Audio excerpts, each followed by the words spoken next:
Bueno, pues hoy vamos a hablar de la evolución de la mirada, y ahí me ayudó la IA para hacer esta diapositiva que usted sabe, los científicos o la gente estudiosa le llamó a esta constelación, estrella, como le quieran nombrar, le llaman el ojo de Dios, ¿no? Que está fuera de del planeta Tierra, y que entonces se confabulan ahí estrellas, nubes, gases, y le llaman el ojo de Dios por sus colores y principalmente por su forma. Y algo que yo quiero que ponga en su corazón es hacia dónde se dirigen sus ojos en este día, ¿no?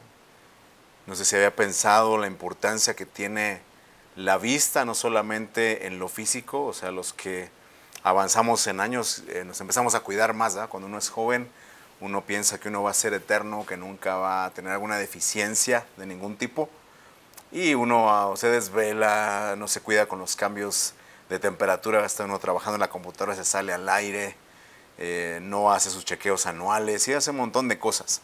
Ya cuando avanza el tiempo y le cuesta a uno leer o mirar, ya uno se empieza a cuidar un poquito más. Pero al final, así como en lo físico es importante la mirada, yo quiero considerar con usted la mirada, ¿no? Y esto le puse así, la mirada, de manera general, porque fíjese que la Biblia nos habla, una cosa es los ojos humanos, la vista humana, pero otra cosa es cómo Dios nos ve, ¿no? Usted sabe, el Salmo dice, los ojos del Señor recorren toda la tierra, miran a buenos y malos, dice el Salmo 11 y 14. Dios en su mirada busca a aquel hombre que entiende. Pero entonces esa evolución de la mirada, o sea, así como mucha gente decide no mirar a Dios, ¿verdad? Conscientemente aleja su mirada de Dios, pero no con eso quiere decir que Dios a uno lo olvida, ¿no? Y al preparar este tema, al meditar en ese tema, no podía olvidar cuando somos niños o maestros de niños o padres, cómo enseñamos o somos enseñados, ¿no? Y cuídate y pórtate bien porque Dios está mirando ahí donde nadie te ve, donde yo no te veo, Dios está mirando. Y es cierto, pero lo que termina pasando es que nos formamos en la mente una idea de un Dios que está ahí para juzgar, ¿no? O sea, un Dios que nos mira, pero para acusarnos, y no es ese el sentir de Dios. Obviamente Él no va a dar por inocente al culpable, Él no va a mentir. Le dijo a Job, no voy a condenarme a mí para justificarte tú. Pero en ese trato con Dios tenemos que ver, mire, cómo es la idea de Dios, ¿no? Cómo piensa Dios las cosas. Ahí en el profeta Isaías, capítulo 45, nuestra cita base, le estoy poniendo en la Reina Valera actualizada 2015, dice el Señor a través del profeta, miren a mí y sean salvos todos los confines de la tierra, porque yo soy Dios y no hay otro. Miren a mí y sean salvos todos los confines de la tierra, porque yo soy Dios y no hay otro. Y si entonces usted, al igual que yo, lleva tiempo en el Evangelio, leyendo la Escritura, leyendo la palabra, quizá traiga a su mente las palabras del Señor Jesús, ¿verdad? Que la gente de hoy, dice él, no teniendo una plataforma digital, no habiendo internet en aquellos días, no habiendo equipos de sonido como tal, los tenemos hoy, fue el más grande influencer, hablando de Jesús, ¿verdad? En la montaña, en los areópagos, en las mismas colinas, ¿verdad? El sermón de la montaña. Pero dentro de esos discursos o palabras que el Señor expresó, Él decía, y así como Moisés levantó la serpiente en el desierto, y de ahí viene el símbolo que hoy conocemos de la medicina, ¿verdad? Usted ve una ambulancia, un hospital y es una serpiente en un asta o dos serpientes en un asta, viene desde allá porque en la historia la gente empezó a ser mordida por serpientes en el desierto, obviamente después de la murmuración o como consecuencia de la murmuración. Los mordían y entonces el que no volteaba a mirar la serpiente de bronce, es otra historia que puede ver ahí en Éxodo, se moría, ¿no? Pero el que levantaba su mirada reconociendo, yo murmuré, yo pequé, y si eso es lo que Dios ha instituido para sanarnos de esta mordedura específica, lo recibo, eran sanados. Y entonces el Señor Jesús toma la referencia y dice, así como Moisés levantó a aquella serpiente, también el Hijo del Hombre es levantado, pero Él dice, para traerlos a todos a mí mismo. Entonces no había una plataforma digital, no había redes, no había tecnología como lo tenemos en este siglo XXI, pero sin embargo desde esa cruz, al ser levantado, al dar su vida por nosotros, entonces dijo el Señor, es algo que la gente no va a negar, y donde a cualquier parte del mundo que usted vaya, si ve una casa con una cruz, un edificio con una cruz, sabe que ahí se predica de Cristo, ¿no? Con sus detalles más, detalles menos, pero se predica a Cristo porque implica el sacrificio de Cristo. Pero entonces, le digo esto porque el Señor en su plan es de que quiere que nosotros no veamos, no que neguemos la realidad, pero todos enfrentamos la realidad, ¿no? Y oímos amenazas, ¿no? O sea, por cuestiones políticas, cuestiones de raza, cuestiones migratorias, cuestiones económicas, ¿verdad? Cosas naturales, desastres naturales, y uno mira su realidad y uno puede amedrentarse, como aquel relato de Pedro, ¿verdad? Que cuando el Señor camina sobre el agua le dice, bueno, si eres tú, haz que yo vaya a ti, le dice, ven, desciende. Y él es el único discípulo que puede decir, yo sí caminé sobre el agua, aunque se hundió. Pero entonces dice la Escritura que Pedro, aunque era marinero, aunque aceptó la palabra del Señor, se movió en la palabra del Señor, como cuando echa la red, ¿verdad? Dice, en tu palabra echaré la red. En su palabra caminó sobre el agua. Dice que al ver los vientos, al ver la tormenta, dice, se hundió y inmediatamente extendió la mano y dijo, sálvame, Señor, que perezco. Y el Señor le dice, ¿por qué dudaste, hombre de poca fe? Lo estabas haciendo bien. Es mejor el que falla intentando, ¿verdad? Que aquel que no intenta y de todas falla. Pero entonces siempre el Señor, y más adelante el escritor de Hebreos dice, puesto los ojos en Jesús, después de que habla Hebreos 11, todo de los héroes, bueno, nosotros le decimos los héroes de la fe, los personajes que traen a colación para mencionar las obras de fe. El capítulo 12 comienza diciendo, por tanto, teniendo tal nube de testigos, despojémonos de todo peso del pecado que nos asedia y corramos con paciencia la carrera que tenemos por delante, puesto los ojos en Jesús, el autor y consumador de la fe. Entonces vea cómo la Escritura nos va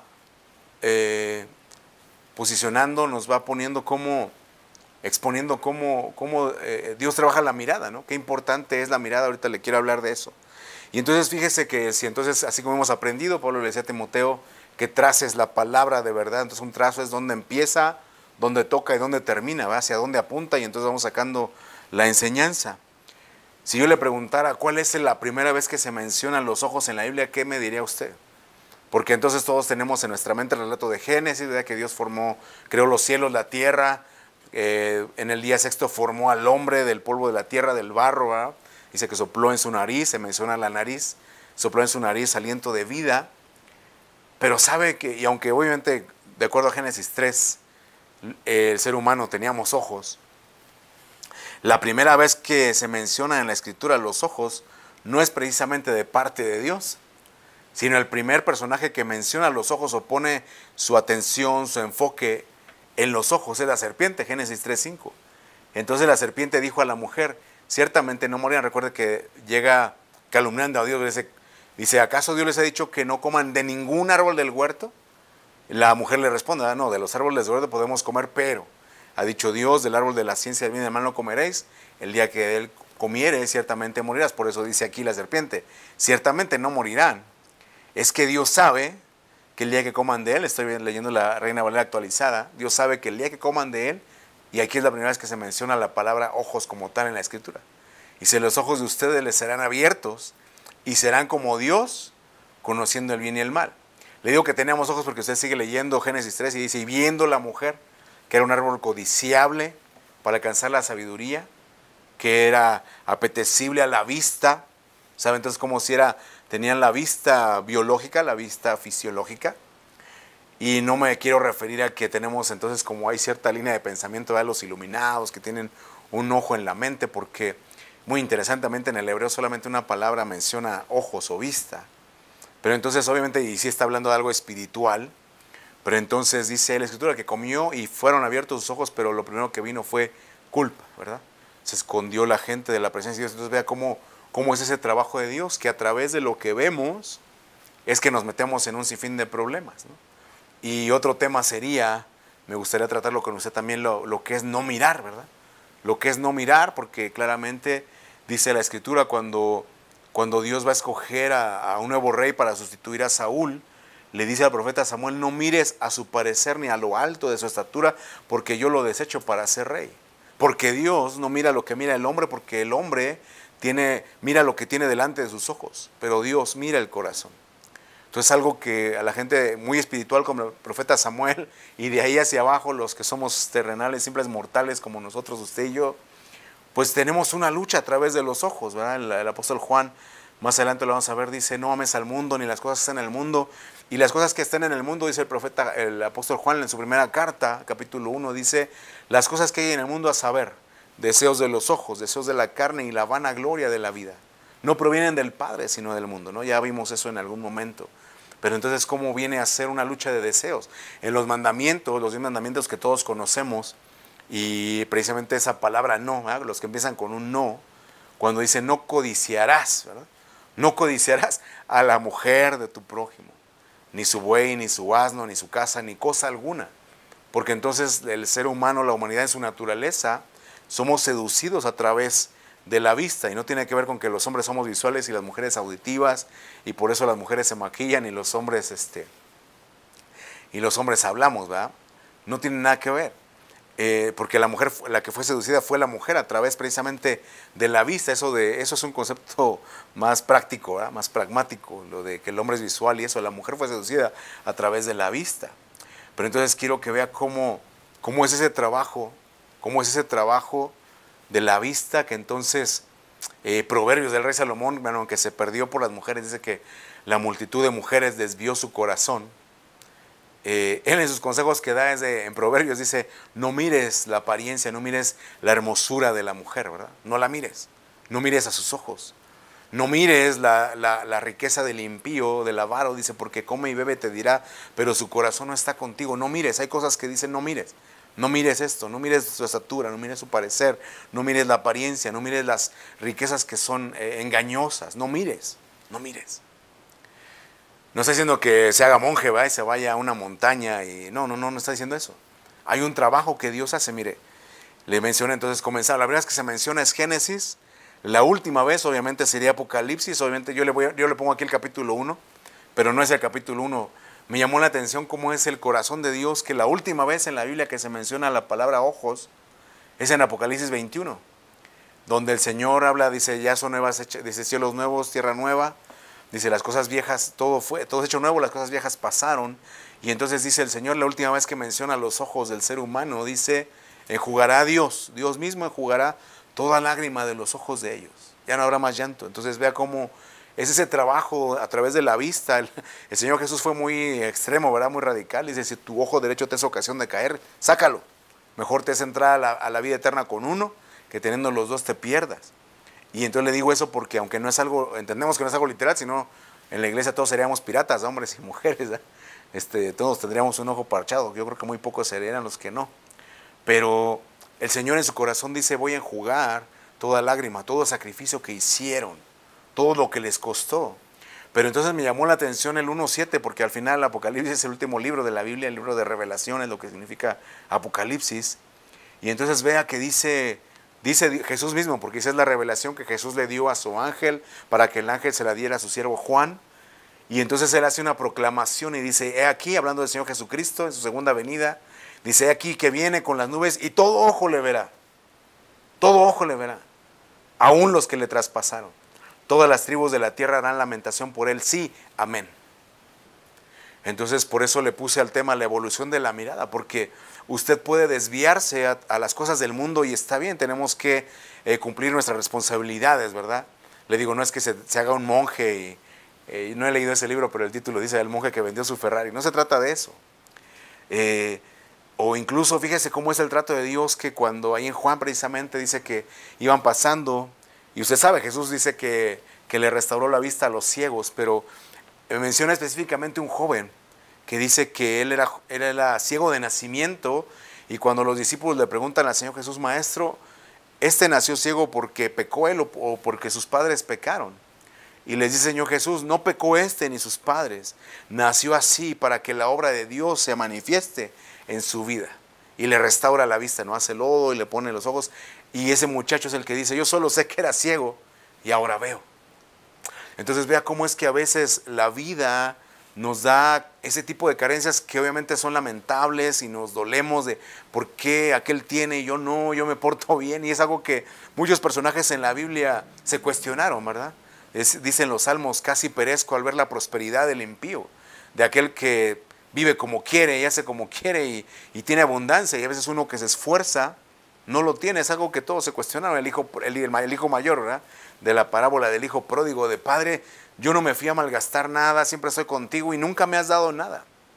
Entonces mucha gente se cuestionó eso, pero el Señor Jesús lo retoma y dice, es que necesito que veas que a veces no tienes más visión, y no es porque seas no seas espiritual o porque no seas insignificante, sin propósito en la vida, sino que a veces la vida te va a llevar por ese camino para que cuando tengas un encuentro con Dios a través de Jesucristo, venga esa visión y entonces se manifieste, porque como tu corazón no está en esas cosas que mucha gente desea, que todos desean, sea un título, sea algo material, sea una posición, entonces el Señor ha trabajado contigo a la manera de que simplemente lo primero que veas sea el Señor, como el relato de este joven.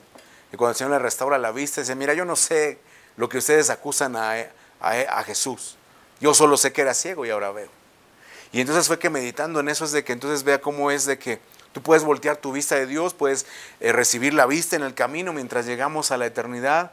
O si eres de aquellos que dice aquí que le traspasaron de, eso es falso, el cristianismo es para gente tonta, para gente que no tiene nada que hacer, para los viejitos. Yo voy a vivir mi vida. Sabe que está declarado en la Escritura que todo ojo le verá. Yo prefiero verle día con día y estar delante de Él. No estoy diciendo que sea perfecto, pero como vamos a ver hoy, el verlo a Él es verme a mí. Por eso es la evolución de la mirada, de una manera poética. Cantares dice que cuando se vio reflejada en los ojos del amado, obviamente es una figura, pero se habla de Jesús. Jesús, el amado, el más precioso de los hijos de los hombres. Dice, cuando me miré en sus ojos como una paloma, fui como quien halla la paz.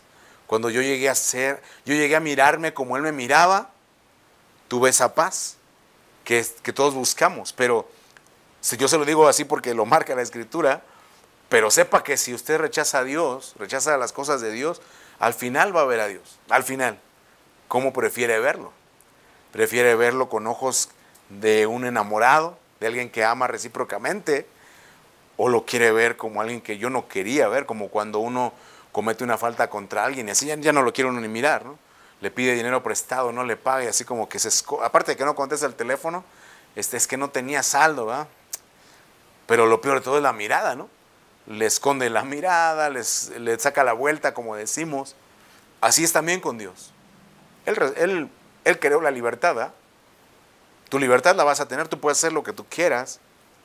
Pero dice el apóstol Pablo, bueno, se dice, yo sé que todo me es lícito, pero no todo me conviene, no me voy a dejar dominar de ninguna de esas cosas. Y bueno, entonces vamos a avanzar, mire. Se lo quiero compartir, quiero meditar con usted una reflexión, o sea, cómo lo meditaba, ¿no? Porque si usted es de iglesia, por ahí habrá escuchado un canto que dice, los que miraron al Señor, ¿verdad? Y digo, eso está en la Biblia, sí está en la Biblia, Salmo 34:5, dice el salmista, los que miraron a Él fueron alumbrados. Sus rostros no fueron avergonzados. Obviamente al leer esto uno le resuena en la mente las palabras que Dios le dice a Moisés, porque Moisés, fue el siervo más manso, el más fiel de toda su casa, dice la Escritura, pero fue uno de los pocos hombres que le pidió a Dios mostrarle su gloria. Dice, muéstrame tu gloria. Bueno, fue Felipe también, ¿verdad? Le dice, muéstranos al Padre y nos basta, le dijeron a Jesús. Y dice, Felipe, hace tanto que estoy con vosotros y no me conoces. El que me ha visto a mí ha visto al Padre, porque dice la Biblia que Él es la imagen del Dios invisible. En Cristo habita corporalmente toda la plenitud de la deidad, dice la palabra, ¿verdad? Pero, regresando a Moisés, ahí en Deuteronomio, cuando Moisés le pide esto directamente a Dios, recuerde que dice la Biblia también que Moisés hablaba cara a cara como con un amigo, y era tal el trato que su rostro resplandecía. Por eso es una evolución de la mirada, porque ahí en Hebreos dice que Moisés estaba espantado y temblando delante de lo que se veía. O sea, no es fácil enfrentar las cosas espirituales. Fíjese que usted sabe, ¿no? Los memes y las playeras y cosas que uno va entendiendo con el tiempo. Quiero hablarle del meme de los ángeles, ¿verdad? Dice, ¿por qué los ángeles decían no temas? Obviamente no es como lo ponen, porque dice que la referencia que hace la Escritura es que se vieron a un varón, ¿verdad? Un varón. Era más como un hombre. Pero hay cierto tipo de los querubines, ¿verdad? Que dice, estaban llenos de ojos por dentro y por fuera. Entonces pone un ojo gigante con muchos ojos y en las alas llenos de ojos, ¿verdad? Entonces vea cómo para Dios es bien importante los ojos. Pero el punto es de que le estaba hablando de Moisés, ¿no? Que así como él veía a Dios cara a cara, y entonces dice la Biblia que él estaba espantado. O sea, entonces le menciono de los ángeles porque dice, Moisés estaba espantado y temblando. Dice, tan terrible era lo que se veía, dice la Escritura, que Moisés estaba espantado y temblando. Pero llega el momento en el que él dice, imagínense la experiencia de Moisés, pero que él quiere más y dice, muéstrame tu gloria. Y entonces Dios le dice, Deuteronomio, le dice, no hay hombre que me vea y viva. No hay hombre que me vea y viva, pero te voy a cubrir, te voy a meter aquí en la hendidura de la peña, voy a poner mi mano sobre ti, vas a ver mi gloria y voy a proclamar mi nombre. A lo que quiero llegar es que dice también la Escritura que Moisés no sabía que cuando él descendía, su rostro resplandecía. Y tenía que poner un velo sobre él, ¿no? Porque la gente es muy fácil de idolatrar. Ay, oh, wow, el súper espiritual. Y siendo que Moisés era el hombre más manso de la tierra, dice él mismo en su relato, ¿verdad?, que él escribe. Pero dice, él no sabía. Y ya cuando se da cuenta, entonces él cuando entraba con Dios podía hablar con él cara a cara, pero cuando salía hacia la gente, porque la gente fácil nos desviamos a través de lo que vemos, ponía un velo sobre su rostro y así trataba con los demás. Entonces, ¿qué le quiero decir? Que obviamente hay una transformación en la vida del hombre que tiene un encuentro, que pues el punto, partimos de aquí, que dice David, los que miraron a él fueron alumbrados. Entonces, aunque Dios hizo la declaración que no había hombre que lo mirara y viera, en su poder, en su omnipotencia, hubo gente, y obviamente entendemos que a través de Cristo, porque Él es el ángel del Señor, como vamos a ver ahorita, dice que fueron alumbrados, sus rostros no fueron avergonzados. Entonces vamos a ver qué significa eso, o sea, porque entonces cuando dice los que miraron a Él, es una palabra en hebreo que traduce los que le buscaron, los que hurgaron, o como David escribe en otro salmo, dice una cosa he demandado a Dios y esta buscaré. Dice que esté yo todos los días en la casa de Jehová para inquirir, es la misma palabra que usa para mirar, para inquirir en su templo, para buscarle con reverencia, para buscar su consejo, para pedir de él la visión, porque le digo, la realidad la enfrentamos todos, ¿verdad? Yo veo mi realidad y no hay trabajo, hay escasez de trabajo, escasez de empleo, todo se está encareciendo, amenazas de guerras, rumores de guerras. Si uno solamente se queda con eso, uno se vuelve como un tanto paranoico, ¿verdad? Pero si yo miro al Señor, porque entonces David siempre constantemente estaba buscando al Señor. ¿Se acuerdan algunos de los temas pasados? Leíamos que decía, mi corazón ha dicho de ti, buscad mi rostro. Pero luego el conocido Salmo 121 dice, alzaré mis ojos a los montes. ¿De dónde vendrá mi socorro? Mi socorro viene de Jehová que hizo los cielos y la tierra. Entonces usted puede ver su realidad o puede alzar su mirada y decir, ¿de dónde vendrá mi socorro? Todos buscamos una ayuda. Amén. Y entonces vamos a ver 5 personajes que miraron al Señor. Le quiero compartir esta mañana, meditando en este tema, 5 personajes que miraron al Señor y el efecto que tuvo en ellos, y obviamente lo vamos a aplicar a nuestra vida, ¿verdad? O sea, no es así como, no es que ellos eran súper espirituales, y no, mire, quiero comenzar así como lo fui recibiendo de parte de Dios. Mire, Juan 1:41, está hablando el Señor Jesús, retomando lo que dijo Isaías. Vea que se lo puse 41 primero y luego 40, o sea, voy de atrás hacia adelante, ¿no? De la conclusión al por qué. Termina diciendo, Isaías dijo esto cuando vio su gloria y habló acerca de él. Dice el Señor Jesús, Isaías dijo esto cuando vio su gloria y habló acerca de él. Entonces Jesús está diciendo que Isaías vio la gloria de Dios. Pero luego aquí en Juan 1 me dice, esto dijo. ¿Qué dijo? Verso 40. Isaías, dijo, cegó los ojos de ellos. Ve otra vez cómo está ese trabajo de Dios en la mirada. Dice, cegó los ojos de ellos, endureció su corazón, para que no vean con los ojos, entiendan con el corazón, se conviertan y yo los sane. Entonces es por eso que usted sabe un montón de gente hoy día que quiere a través de la ciencia encontrarse con Dios, y yo creo que la mayoría no son honestos porque no los veo teniendo títulos de doctorado, premios Nobel, etcétera. Dice, no, es que yo no puedo ser creyente porque yo soy yo soy estudiosa, yo soy científico. Y ya lo hemos dicho, la historia menciona que los padres de la ciencia aún moderna fueron gente religiosa, gente creyente de alguna manera de Dios, los más grandes inventos. Y simplemente le voy a dejar así los premios Nobel. Vea cuántos tiene Israel que proclaman el nombre de Jehová, ¿verdad? Muchos de los premios Nobel están ahí en Israel, aunque a muchos no les gusta. Pero el punto es que dice ahí, entonces es gente que ve, gente que quiere encontrar respuestas. Y me acuerdo que me causa mucha gracia un niño que vi en internet, ¿verdad?, que decía, hay tantas respuestas sin pregunta, dice. A veces pienso que así es la Biblia, ¿no? Tiene tantas cosas, o Dios mismo, tantas cosas que te puede decir, pero como no preguntas, no preguntamos, no buscamos, o sea, no inquirimos, pasa esto. Cegó los ojos de ellos, se endureció el corazón, porque entonces la gente quiere ver, no es que, a ver, lo primero que te preguntan, ¿va? a ver, si Dios es bueno, entonces ¿por qué hay tanta maldad en el mundo? Si Dios es bueno, ¿por qué hay niños con cáncer? Si Dios es bueno, ¿por qué? Entonces, algo que le quiero decir, ¿se acuerda que comenzamos nuestro estudio de hoy con Isaías 45? Dice, miren, a mí sean salvos todos los confines de la tierra. Ahí es algo que un diálogo que está teniendo al principio del capítulo Dios con un rey llamado Ciro, el rey de Persia, ¿no? Y entonces le está diciendo Dios a ese Ciro, le dice, yo te escogí, te he dado un título de honor, te sostengo, te voy a usar para grandes cosas. Dice, aunque tú no me has conocido. Por eso le digo que a veces nosotros caminamos pensando, no, yo hasta que sea espiritual, o cuando alguien lo invita a la iglesia, mire, yo cuando esté bien voy a ir, porque ahorita la verdad hasta me da pena, o yo cuando deje esta relación, el tipo que sea, iba a decir incestuosa, adúltera, fornicaria, etcétera, voy a buscar de Dios, porque ahorita no me... Es lo que pasa, lo que decía Isaías, dice, es que la gente cerró sus ojos. Bueno, Dios cerró los ojos porque se endureció su corazón.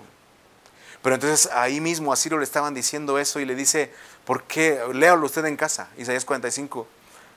Ahí cuestiona a Dios y dice, ¿cómo me dicen, por qué me engendraste? Y usted sabe, a muchos adolescentes y jóvenes y gente que dice, es que yo no pedí nacer. La verdad es que nadie pedimos nacer. Nadie pedimos nacer, y al nacer enfrentarnos a tener que echarnos el tiro de la eternidad, ¿verdad? Ok, ya nací, estoy aquí, me muero y todo termina, qué bueno fuera. En el trayecto yo tengo que preocuparme por mi eternidad. Ya estoy aquí, Dios no me va a destruir, así como algunas doctrinas dicen, ¿verdad? Te desapareces, ya qué chido fuera, ¿verdad? Pues vive como quieras y vas a quedar impune. Dios no es así. Nos dio vida y va a llegar un juicio para galardón o para condenación. Entonces, no pedimos nacer, pero entonces ahí Dios en Isaías 45, léalo, dice, ¿cómo me preguntas acerca de mis hijos, acerca de la obra de mis manos? Dice, yo creo la paz y creo los conflictos, también dice ahí, Isaías, Dios en Isaías 45. Por eso termina diciendo, porque yo soy Dios y no hay otro.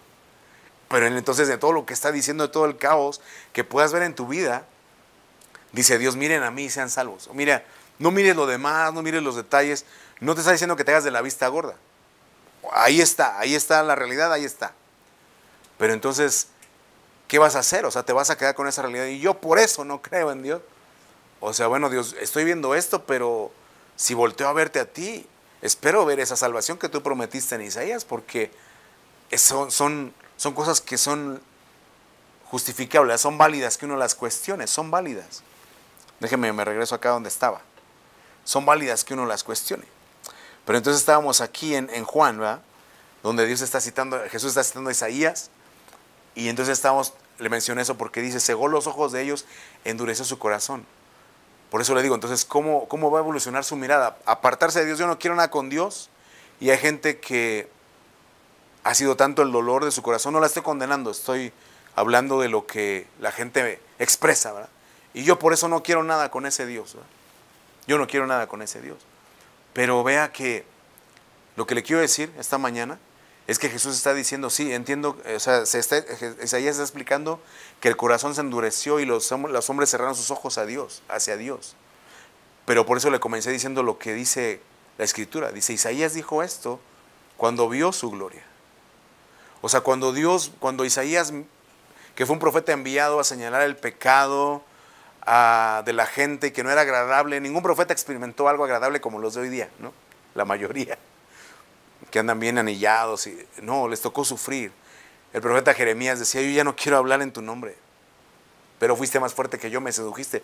Y entonces, en el caso de Isaías, miren, yo quiero que lea conmigo Isaías capítulo 6, porque es cuando Isaías escribe y dice, en el año que murió el rey Usías, vi yo al Señor.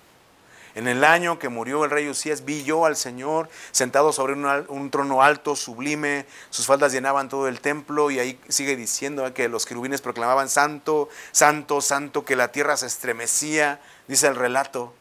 Pero entonces vea lo que dice Isaías, antes de decir, cegó los ojos, endureció el corazón, dice, entonces dije, yo que miré al Señor, dice nuestro salmo, los que miraron al Señor fueron alumbrados, dice, entonces dije, ay de mí que soy muerto, porque siendo hombre, mire, lo que reconoce Isaías, siendo el profeta de Dios, uno de los principales, de los mayores, dice el estudio sistemático, el profeta mayor, siendo un hombre inmundo de labios y habitando en medio de un pueblo que tiene labios inmundos, han visto mis ojos al Rey, Jehová de los ejércitos.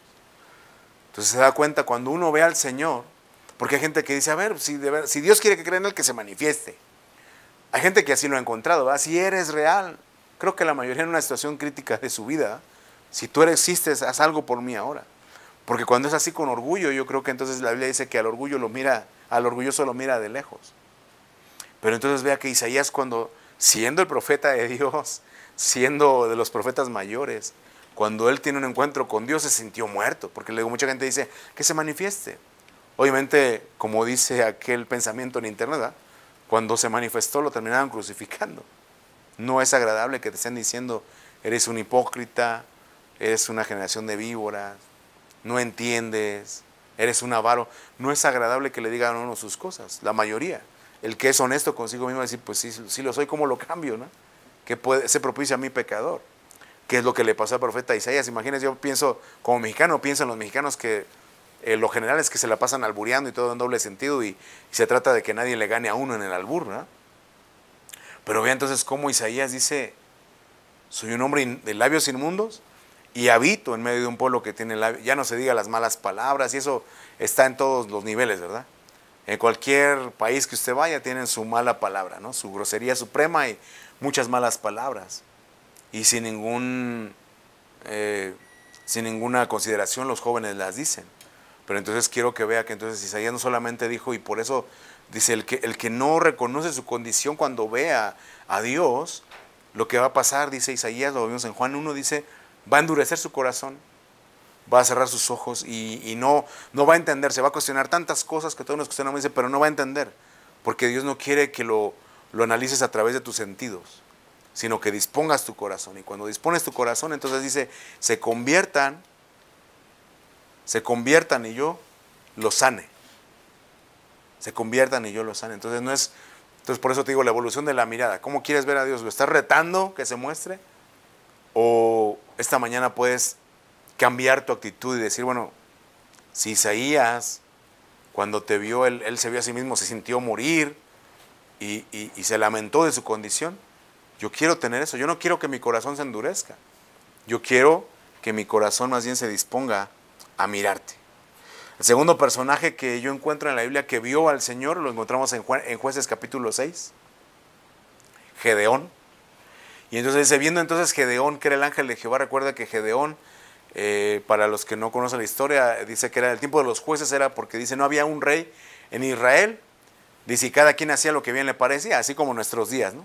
Sobre todo los que no van a una iglesia, no tienen a quien rendirle cuentas.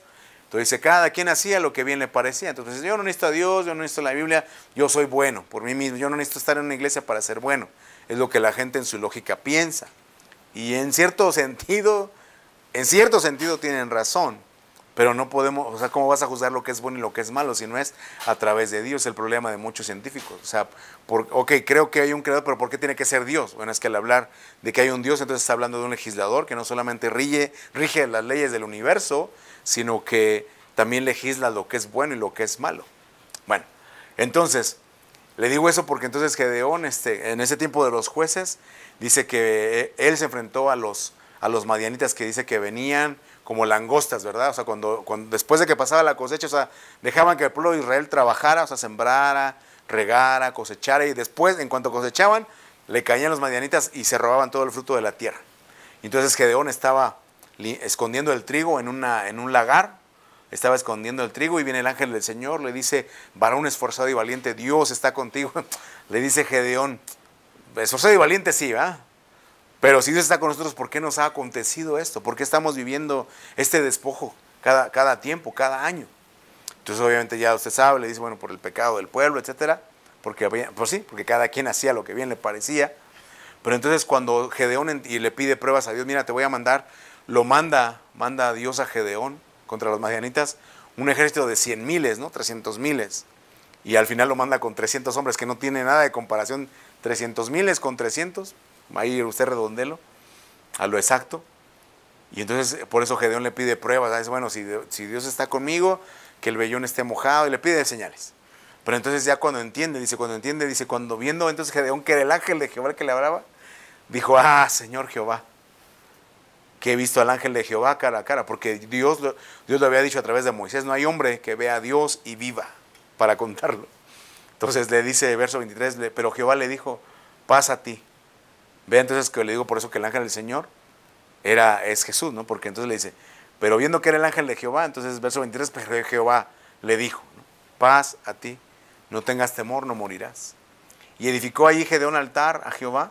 De hecho, de los nombres de Dios, cuando los estudiamos, vimos que algunos de los nombres que nosotros le decimos que son su nombre, son nombres de altares, ¿no? Como Jehová Nisi, era un altar al que Moisés le puso Jehová Nisi, mi bandera estandarte. Jehová Jireh es el nombre de un altar que Abraham le puso cuando fue sustituido Isaac por el carnero que encontró. El altar Jehová Jireh. Aquí es uno de los tres. El altar Jehová Shalom o Jehová Salom, que es, usted sabe, Shalom, paz. Porque entonces, ¿qué es estar en paz con Dios? Porque entonces dice la Biblia, ¿no? Procurar estar en paz con Dios. Y justificados pues por la fe tenemos paz para con Dios. ¿Qué es estar en paz con Dios? Estar en paz con Dios es reconocer mi condición y que aún así Dios decida no quitarme la vida, porque muchos, o sea, nosotros como humanos, y bueno, es un tema delicado hablar de la pena de muerte, pero vamos a dejarlo ahí, ¿no? Podríamos enfrentar la muerte por algún crimen, dependiendo de donde estemos en el mundo, que seamos condenados, ¿no?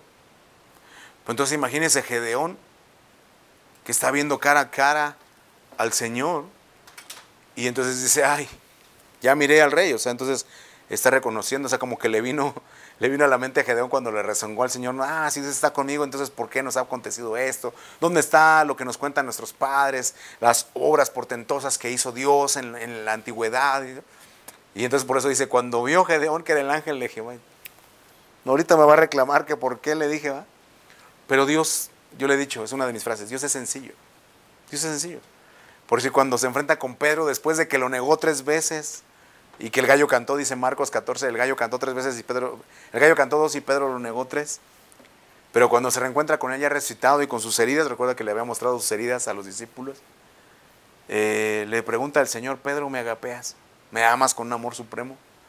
Y Pedro le dice, Señor, bueno, permítame parafrasear, te quisiera decir que te agapeo con un amor supremo, pero el amor que yo siento por ti es un amor de amigos, te fileo. Y Jesús no cree que le dice, no, pues no das la medida, ¿verdad? Como a muchos predicadores podríamos decir, no das la medida. No. Ok, Pedro, si me amas, si me fileas, apacienta mis corderos. 3 veces le pregunta y la última dice que Pedro se puso triste, pero le dice, está registrado que dice, Señor, tú sabes todas las cosas.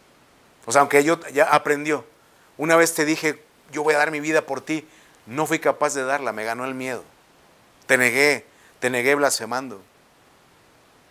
Y entonces cuando Jesús lo vuelve a confrontar con él mismo, dice, no lo puedo hacer, Señor, porque ya una vez me pasó. Pero el fileo, el amor de amigos, sí te amo como un amigo. Y el punto que yo le dije es que Dios es sencillo. Dice, ok, con ese amor de amigo, Pedro, es suficiente. Ve y haz mi obra. Y hasta le dice de qué muerte iba a morir. Dice, ¿con qué muerte vas a glorificar a Dios? Le digo, entonces, nosotros, los ministros, los predicadores de este día, diríamos, no das la medida, no das la talla. Y uno se sentiría desechado, con justa razón. Pero Dios, así como Gedeón, porque el punto, le digo todo eso porque Gedeón se acuerda cómo le rezongó y le dijo y dice, no, ya, aquí me va a reclamar el Señor, ¿verdad? Pues es el Señor. Ahorita me va a decir, a ver, ¿qué me tenías que andar diciendo eso? Dios no es así. Dios no es así. No da por inocente al culpable, pero no te saca los trapitos. A ver, ahora sí, a ver, muy machito, a ver, ahora dime otra vez. Gedeón así en automático. No, ya me cargó el payaso, decimos los buenos mexicanos. Pero entonces Dios le dice, no morirás. Ya trajiste tu ofrenda, ya edificaste un altar, ya hablaste conmigo cara a cara, entonces es lo que necesitamos para ver al Señor. Dice, los que miraron al Señor fueron alumbrados. Los que miraron al Señor, permítame agregar cara a cara, como Gedeón, lo estamos leyendo, dice, cara a cara. He visto al ángel de Jehová cara a cara. Lo miró, pero no murió. Dice, ok, como has enfrentado, has reconocido tu condición, tus pensamientos, lo has sacado tal cual lo sientes, tal cual lo piensas, tal cual lo percibes, yo te envío, no morirás. Estamos a mano. Entonces, estar en paz con Dios, de ahí viene estar en paz. Shalom significa paz. Estamos en paz. Ya me dijiste lo que sientas, lo que piensas, cómo lo entiendes. Ahora yo te digo cómo te veo como un varón esforzado, valiente, y quiero que vayas y te enfrentes a los medianitas y los vas a derrotar como un solo hombre. Te los vas a comer como pan, le da un sueño el Señor a Gedeón, ¿va? A través del ejército enemigo, como una pieza de pan. Lo llamó Jehová Shalom. Pero entonces, dígame usted, entonces, ¿usted endurece su corazón, como leímos en Juan 1? Cuando mira al Señor, cierra sus ojos y endurece su corazón. No, no es cierto, porque tú me abandonaste, y no es cierto lo que me han dicho, y me he sentido engañado. Y dice Isaías, ¿ah? Estemos a cuentas. Habla tú para justificarte. Venid luego, dice Jehová, y estemos a cuentas. Pero cuando realmente miras al Señor, cara a cara, acuérdese que hemos visto que cara a cara es panim. No solamente es la cara, ¿verdad?, tal cual de una foto, sino que es el estado de ánimo de ese momento. Y todos los sentidos, ¿verdad? La vista, el oído, todo. Ok, entonces cuando lo hagas, que llegues a estar en paz con Dios. Si vas a mirar al Señor esta mañana, este día, que estés en paz con Él. Vamos a avanzar, número 3. Pensé que me iba a durar poco tiempo, pues iba a acabar. Job. Ahí en el verso 42, mire, respondió Job a Jehová y le dijo, acuérdese que Job no había visto hasta aquí cómo empezó su historia. No sé si Job mismo escribió su libro, pero quien escribe su libro comienza en los primeros capítulos y dice que Dios le dijo a Satanás, ya consideraste a mi siervo Job, que no hay nadie como él en la tierra, varón perfecto, recto, temeroso de Dios y apartado del mal. Job no se sentía así en todo lo que vemos del desarrollo del libro, cuando él está ahí preguntándose por qué me aconteció esto, que de la noche a la mañana pierde literalmente todo, excepto su vida, que era su mujer, porque fue la única que no fue tocada, ¿verdad? Dios le dijo a Satanás, no toque su vida, y a la única que no tocó fue a la Joba. Bueno, es una teoría, ¿verdad? No estoy afirmando nada.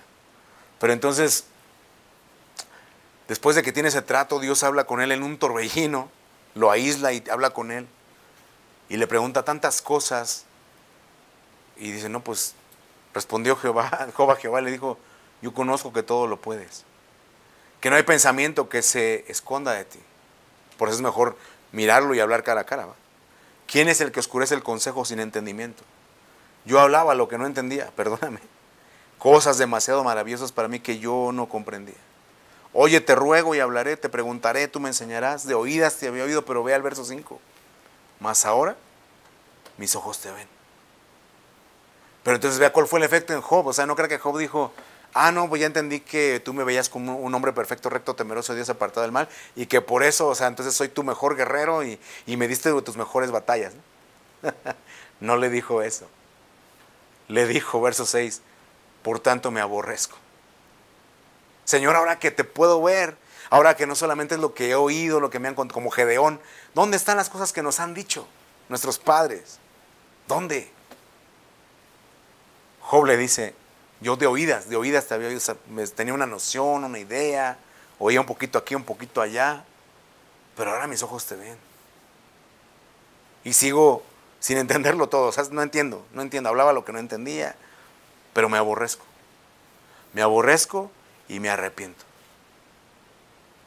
¿Se da cuenta, o sea, de lo que le estoy hablando de Job? O sea, que decía, pero si yo era justo, o sea, usted lea el libro de Job, si yo era, o sea, reconoce cosas malas que hizo, pero también se exalta mucho de lo bueno, ¿no? O sea, yo ofrecía sacrificio por mis hijos, yo era fuerte al necesitado, y hacía muchas cosas, ¿no? Muchas declara su justicia. Pero vea, entonces él no endureció su corazón cuando vio al Señor cara a cara. Él entendió en el corazón, y se me arrepiento en polvo y ceniza.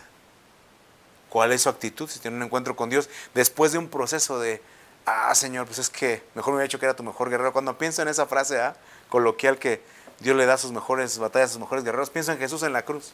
Yo creo que es cierto en Él, en Jesús. Salvar a la humanidad, perdonarle los pecados, soportar la contradicción de los pecadores en su cara, que lo escupieran. Yo creo que el mejor guerrero es Jesús.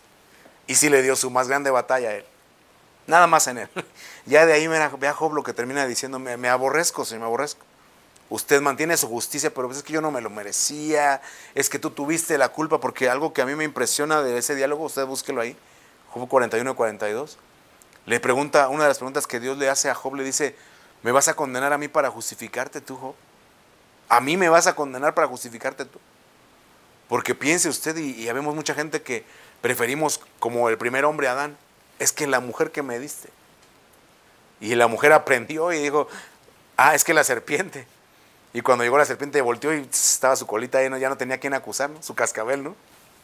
Ya no tuvo a quién acusar, pero vea que entonces Job no hace eso. O sea, Job se ve a sí mismo y dice, me aborrezco, Señor, déjeme avanzar. Mira, el quinto personaje, Agar. Por eso le digo que no siempre es el más espiritual, porque uno siempre piensa, no, yo para cuando ore como la hermana Chonita, en las madrugadas, las vigilias, ¿verdad? De 12 a 6 de la mañana, y no, pues ¿cuándo voy a igualar a la hermana Chonita? ¿Verdad? Pero entonces vea que, así como le decía de Isaías, el pasaje inicial, que habla con Ciro y le dice Dios mismo, aunque tú no me conoces, aunque no soy tu Dios, yo te voy a usar, yo te voy a dar un título de renombre. O sea, no es eso. Dice Hechos, ¿verdad? No es del hombre, es del que llama. Es de Dios que tiene un plan determinado. Y entonces a Agar, Génesis 16, aquí le quiero contar un poquito de la historia, mire, ya vamos a terminar. Agar, acuérdense que era la sierva de Abraham y Sara. Bueno, Abraham y Sara, pero en ese tiempo, Abraham sin H y Sarai con H, ¿verdad? Y Sarai sin H. Entonces, cuando ella era así la señora, dice que la humillaba, que ponía presión sobre ella, y Agar era una esclava, termina huyendo de ahí y se va al desierto, y en el desierto la encuentra el ángel, le dice, Agar, ¿qué haces aquí? Y tal cual, entonces esos que les estoy mencionando, los que miraron al Señor, hablaron honestamente con Dios, cara, que no le taparon nada, no le quitaron el nombre a su pecado, lo dijeron como era, ¿no? Y entonces Agar le dice al ángel, huyo de mi señora Sarai, porque me está molestando, ya no aguanto la presión. Y entonces el ángel le dice, regresa y está sujeta a ella, porque Dios va a levantar una nación a través de tu descendencia, y le habla ahí de promesas. No era una mujer del pueblo de Dios, era una esclava egipcia. Pero entonces, cuando el ángel tiene un trato con el ángel, que lo ve cara a cara, mire lo que dice Agar. Ella invocó el nombre del Señor, que hablaba con ella, y le dijo, Agar le está diciendo a Dios, tú eres un Dios que ve. Tú eres un Dios que me ve. Entonces le digo, porque hay gente que dice es que uno se siente que no es visto, o sea, que nadie sabe las injusticias en el trabajo, que uno realmente está diciendo las cosas como son y que lo están agandallando a uno, o como decimos en buen español mexicano, nos agarraron de su puerquito ya, y nadie nos defiende, ¿no? Pero entonces Agar, que fue una situación que experimentó ella, una situación similar, le dice, tú eres un Dios que me ve. Pues pensó, ve Agar, dice, yo estaba huyendo, me encontró en el desierto que estaba huyendo, sabía que sí se estaba agandallando conmigo la Sarai, pero me dice, no me ha visto aquí el que me ve, no he visto aquí al que me ve. Entonces vea, entonces yo le quiero de parte de Dios dar esa esperanza, de que sea lo que sea que esté viviendo, quizá maltrato en su matrimonio, como hoy día como hombre o mujer, ya no nada más las mujeres, también los hombres son maltratados, algunos somos, no sé, son maltratados, son maltratados. Él lo sabe, le quiero compartir esa esperanza, Dios lo está viendo, lo estoy hablando como adulto, pero igual como jovencito, como señorita, que uno como papá los manda a la escuela y no saben si tienen que llevarse su loncha al baño y comer ahí, porque si comieran con todo les hacen bullying, los agandallan, perdón que use la palabra chilanga, pero no sé cómo expresarse de otra manera así que me entienda. Se comete injusticias contra ellos, pues. Pero Agar se da cuenta que dice, yo pensé que no se había dado cuenta el Señor, que todo pasaba desapercibido, pero no he visto aquí al que me ve. Porque le decía al principio, a veces los que enseñamos, los que somos padres, maestros, o si ustedes, o cuando somos niños nos decían, ahí donde nadie te está viendo, acuérdate que Dios sí te ve. Y uno se forma una idea, o sea, sí es cierto, pero uno se queda más con una idea que, híjole, sí es cierto, Dios está listo para juzgarme y darme con el látigo, ¿eh?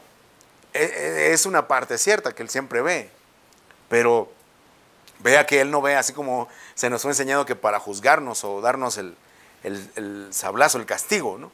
Sino, no, o sea, yo conozco las situaciones, conozco lo que estás viviendo, lo que estás pasando, pero que no se te olvide que te veo, y así como está escrito, justo es para Dios darle atribulación a aquellos que los atribulan, pero claro que dice la palabra, dice el apóstol, humillaos pues bajo la poderosa mano de Dios, Él te exaltará cuando fuere tiempo.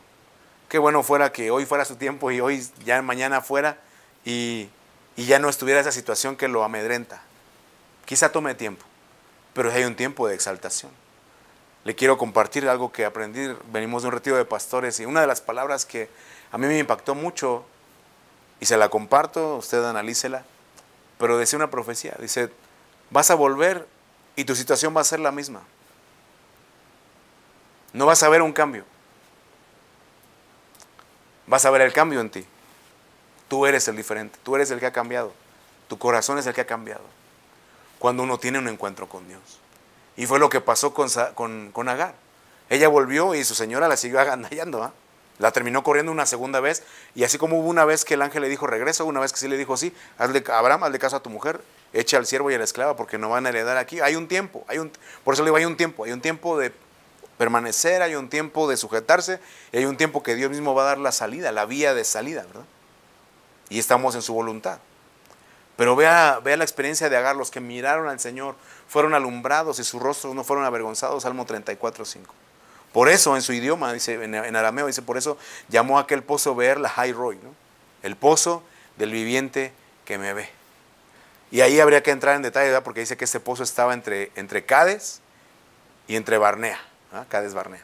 Cades, santuario, y Barnea, granizo. Entonces, hay un salmo que dice, permíteme ver tu poder y tu gloria en el desierto, así como te he mirado en el santuario. Entonces, cada vez que usted viene, que dedica un tiempo para esas meditaciones en la palabra, usted toma la palabra de Dios y como dice esa profecía, cuando salgas, tu situación va a ser exactamente la misma, no va a cambiar.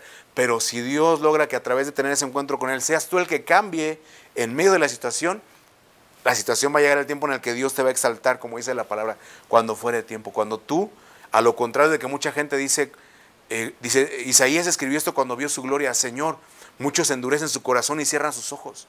No se dan cuenta que lo que tú quieres es que entendamos con el corazón, así como él que vio al Señor y dije, ay de mí, soy un hombre muerto. O como Gedeón, que cuando entendió que era el ángel de Jehová, que estaba hablando cara a cara, dice, ay, yo quejándome aquí con él, yo reclamándole, ¿verdad?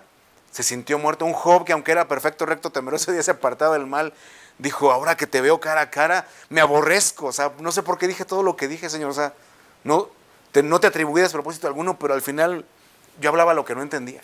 ¿Sí me estoy explicando? Un Agar que, cierta, en una estación de justicia y en una sabiduría humana decía, pues, ¿sabe qué? Donde no soy bienvenida, pues mejor gracias, ya me voy, ¿verdad? Pero que la voluntad de Dios, porque es la parte dura para muchos de nosotros, ¿qué es lo que tú quieres, Señor? ¿Quieres que esté aquí?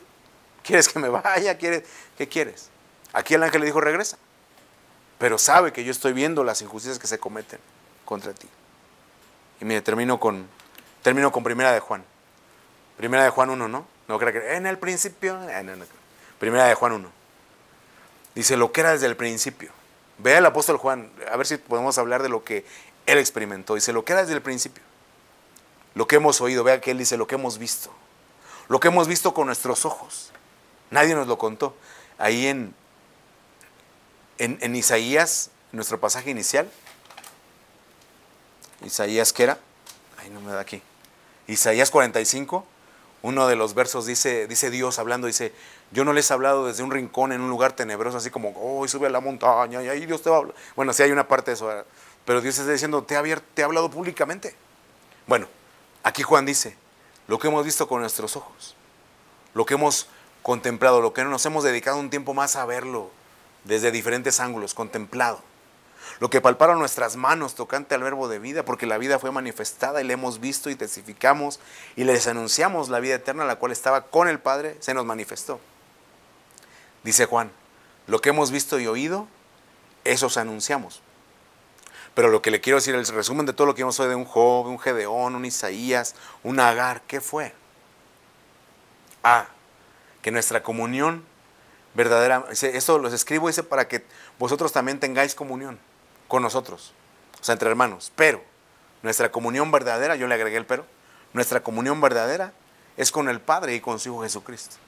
Entonces, ¿qué le quiero decir? La conclusión de todo esto de el encuentro con Dios y ver cara a cara y ser honesto y considerarme y no endurecer el corazón, que tengamos comunión unos con otros, pero principalmente, dice, la comunión verdaderamente es con el Padre y con su Hijo Jesucristo. Es decir, que este día, si tú tenías un pleito contra Dios, le digas, Señor, pues igual y no entiendo muchas cosas, pero dispongo mi corazón, quiero verte cara a cara, quiero tener ese encuentro.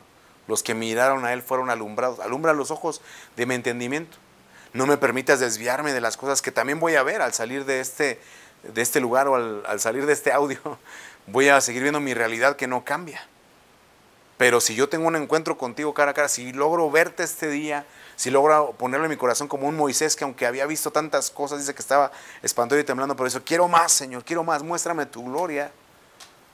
Va a pasar lo que le pasó a Juan, él fue un reflejo de la gloria. Dice, lo que he visto, lo que he contemplado, tocante al verbo de vida, eso te anuncio para que tengas comunión. Señor, permíteme ver, abre mis ojos, no como fueron abiertos los ojos por la serpiente, ¿verdad? Que fue para perderse, sino abre mis ojos para tener, dice aquí, 1 Juan 1, para tener esa vida eterna que está en Jesucristo. Amén. Cierre los ojitos ahí, lo que Dios le haya hablado, dígale, Padre, este día primeramente te damos gracias por tu palabra, por la vida, por tu misericordia, pero también, Señor, gracias por la oportunidad que nos das de mirarte cara a cara. Así como vimos de un Ciro, como vimos de un Agar, tú tienes un encuentro, como tú dijiste, tendré misericordia del que yo quiera tener misericordia. Y te manifestaste a un rey Ciro que dice, no me conoces, no soy tu Dios. A un Agar que era una egipcia, pero que ella pudo percibir y dar testimonio de lo que vivió en su corazón, de que yo estoy delante del que me ve. He visto al que me ve, al que ve las injusticias, al que ve mi realidad, al que ve mi condición, al que me entiende y no me juzga primeramente. Me entiende simplemente. Un Gedeón que aunque se entendió que le había reclamado en su cara a Dios y se sintió muerto, le dijo, no, estamos en paz, Gedeón, no morirás. Padre, lo que quiero llegar es de que podamos ser sinceros contigo, decirte las cosas tal cual las sentimos, tal cual las pensamos, pero que podamos enfrentar esa realidad de la gente que tuvo un encuentro cara a cara contigo como un Job, que aunque nosotros lo reconocemos como un héroe de la fe, en sus palabras él dijo, ahora que mis ojos te ven, me aborrezco y me arrepiento. Permítenos ver esa gloria, esa grandeza tuya, de tal manera, Señor, que nos ubiquemos, cuán pequeños somos delante de un Dios santo, santo, santo. Que nos ubiquemos para ver que estamos delante del Dios que justifica y nos puede dar paz. Que estamos delante del viviente que nos ve, dijo Agar.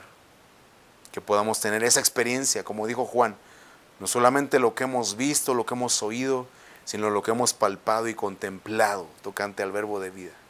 Que eso sea también lo que yo pueda anunciar, lo que yo pueda dar testimonio a otros en los años de vida que tú me concedas, Señor. Te lo suplicamos, Señor. Te damos gracias y te pedimos tu bendición a lo largo de esa semana. Sea tu bendición sobre cada uno de los que ven, de los que oyen, y que tu nombre sea glorificado en Cristo Jesús. Amén. Amén, amén. Bendiciones. Nos despedimos. Nos vemos la siguiente ocasión.